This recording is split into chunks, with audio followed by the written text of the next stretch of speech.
čia gaivų. Aha, jau saulelė vėl atkopdama būdina vitališkumą. Puiku, eikit.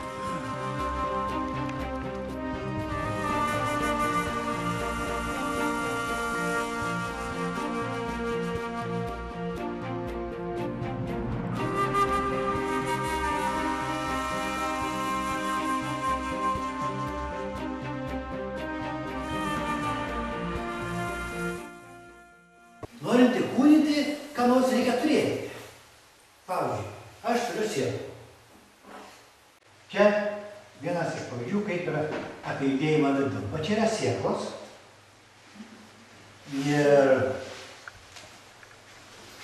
matosi tos sėklos, yra labai nevienodos. Bet kai kurios labai užsispyrusios, visai neauga. Visiškai, Kai kurios iš jų visiškai nepratrūkusios. Nu, kai kurios, kaip tikri meditatoriai, varo vidun, tai jos varo išorėn. Kokia sėkla jau paaugusi daug. Labai nevienodos. Vienos jau beveik nuo sėklos atitrūkusios, jau savo šaknį išleidusios. Ir čia yra savaitės, 7 dienos. Taip kaip meditacijoms didžioji grupė yra 7 dienų. 7 dienos, kada jau daigas atitrūksta nuo sėklos. Bet čia yra kai kurios visiškai užsispyrusios kaip kai kurie meditatoriai. Net nepratrūko dar. O kitos jau yra su kokiais daigais. Vat matot, ateikit. Žiūriu. Koks skirtumas tarp meditatorių kaip ir tarp sėklų. Matot, jūs paėgat, kokie yra duokit delnakas. Vienas ir antras. Sėkla yra ir koks nors yra trečias.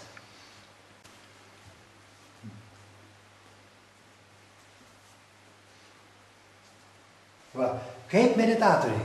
Vieni ateina, jis jau meditatorius, vienas nujuda vidun tolyn, kitas išorėn tolyn nuo sėklos. Kitas vos pradėjo skleistis, o trečias net nepradėjo skleistis.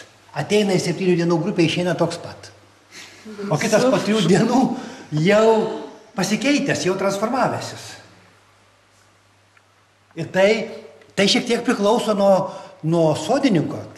Tai reiškia šiek tiek, todėl kad sodininkas, šeimininkas paruošia dirvą, šiuo atveju įpila šilto vandens, laiko vandenį tinkamą. Ir visiems sąlygas duoda vienodas.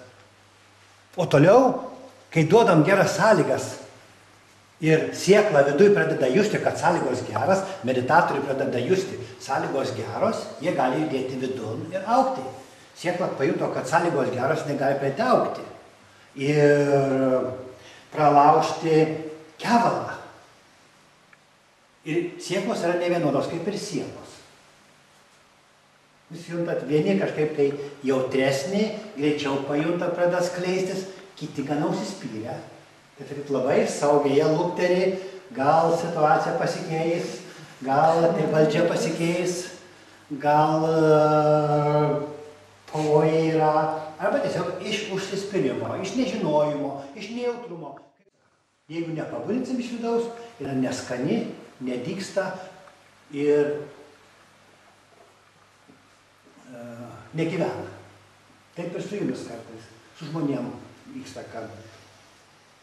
Jeigu kreipiesi ne į vidų ir iš vidaus neprasideda, tai labai yra sunku ką nors padaryti, išjudinti. Ką mes padarysim antrą eksperimentą. Tai čia reikia iš tikrųjų taip jau atsipalaiduoti ir nukristi.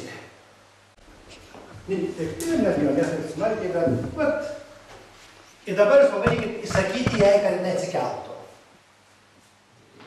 Kadangi jinai, kelkis. Kadangi jinai nesikelia, reikia ją pakelti. Tai pabandom, reikia pakelti ir pastatyti. Pakelti reikia ir pastatyti ir pabandyti. Iš išorės, aš dabar pabandom. Ja pabandom taip kaip valdžia bando, taip kaip iš išorės ją sutvarkyti. Ir klausyk, eik. Eik, šitą koją, dešinę, labą. Kairę. Ir spręs uždavinį. Ir yra toks uždavinys, kaip pakelti Lietuvos ekonomiką. Yra numatyta tavo darbas valytoja. Būsi valytoja. Eini dirbti. Dabar mes ją bandom iš išorės prie įsakymas tau pirmas. Valyti grindis. Valyti grindis. 3 minutės pasirašymui. Gausi 5 minučių. Atlenkis. Rankose. Galim paleisti dabar ją. Taip, kaip jūs sakot, ar mes bandysim toliau ją vesti į darbą ir daryti viešuosius darbus? Nieko nesakysiu.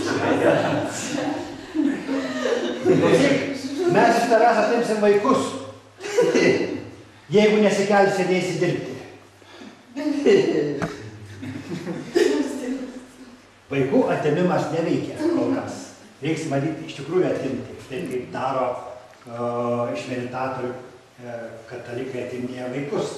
Ir dar liepia dirbti tiems, mokėti tiems, kurie tiems vaikus perdas pinigus.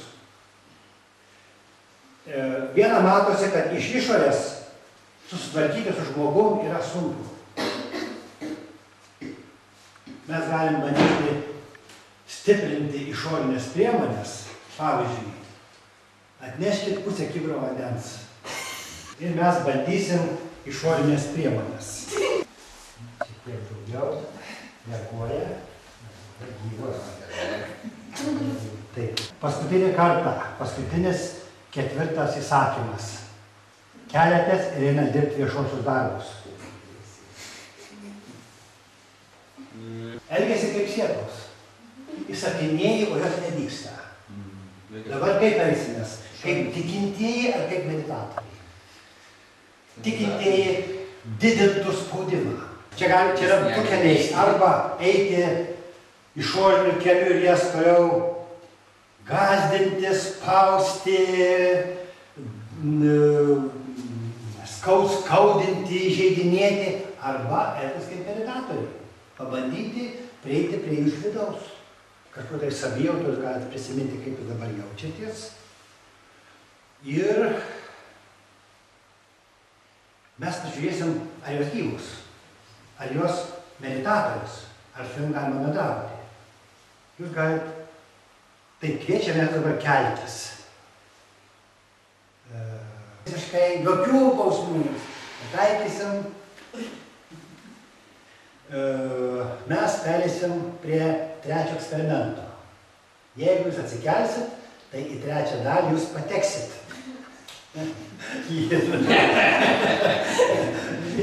O kokia bus 3 dalis? Aš tai nesikelsiu. Gali nesikelti. Nes neaišku, kokia Taip, visiškai neaišku, kokia 3 dalis. Ten ir matysis. Ne, tada yra ilgai. Taip. 3 dalis bus irgi toks tarpinis sprendimas. Sudarėm sąlygas, kad sėklai būtų malonu kažkaip vietauti, dinktinai dyksta. Ir jūs jau nustojot kovoti. Kažkas viduje jau pasikeitė. Jumyse. Pasižiūrėsim, kaip reikėtų daryti, jeigu tai būtų, čia yra jau gyvos, jūs irgi gyvos, dar gyvesnės. Mes pažiūrėsim, kaip tą reikia daryti su technika. O mašina yra laukia ir mes pažiūrėsim, pradžioje pabandysim pastumti iš išorės, pavaldyti ratus ir pastumti, kad, pavyzdžiui, mes su ja galėtume nusistumti iki Klaipėdos ir ten sudalyvauti krepšinio varžybose. Arba paskui ieškosim nebesnio būdo, kaip tą padaryti. Tai dabar kviečiu į eksperimentą pažiūrėti, kaip reikėtų elgtis su mašina. Ar iš išorės, ar iš vidaus. Vat, kai arklys iš šulinio traukia daiktą, jis išvysto vieną arklio jėgą, priimtą. priimta maždaug, kad viena arklio jėga, maždaug 735,5 Newtono metrų per sekundę, reiškia daiktą kelia aukštyn. Arba priimta, kad viena arklio jėga yra 733,5 vato arba 0,73 kilovato.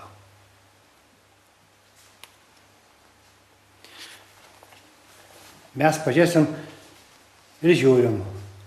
Mašina, prie kurios mes nueisim, benzinas yra 203 kilovatų. Tai ten 1 kilovatas yra apie 1,3 arklio jėgos. 203 padaugant iš 1,3 su trupučiu, apie 260 arklių gale. Ir pabandom pastumti. Gerai, sekasi. Teisingai. Labai teisingai. Daugiau, kad dar negalim tyrinėję. Čia, žinot, jūs esat studentai. Aš privatas, kad dirba. Opa, tiesiai. Gerai. Einam.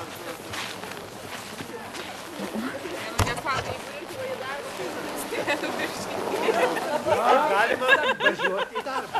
Iš vidaus. Pabandom iš vidaus. Gal jos nesakėm. Gerai.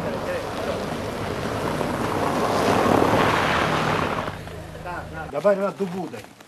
Arba su ta mašina stumti ir pavažiuoti truputį, arba suprasti, kad yra būdas mašiną valdyti iš vidaus ir pereiti prie mokymus iš vidaus. Kaip jūs norite? Ar stumti ir pavažiuoti iki kelio, ar einam arčiau juos? Aš turiu dar vieną kitą klausimą. Kokia jėga tu užvedi variklį ir kokia jėga vairuoji sukinėjai vairą? Gramais nepasakysiu, bet labai lengva, žiūrėkit va. Kiek čia gal? Nu maždaug. Nežinau. Nu kiek? 100 gramų. 100. 305 nanometrų. Gal 300 gal. Vairą suki, pabandyk pasukti.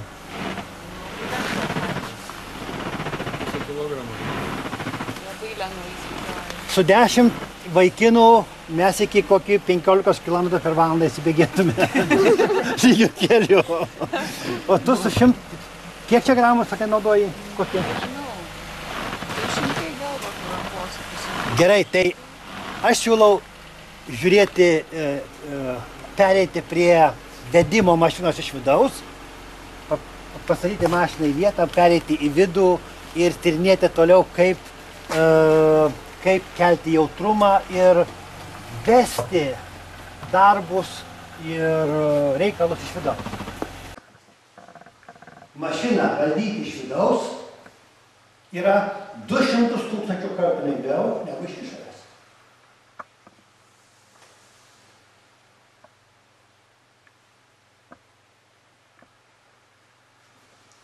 Jeigu kas ką nors daro sunkiai, tikriausiai jis bando padaryti iš išorės.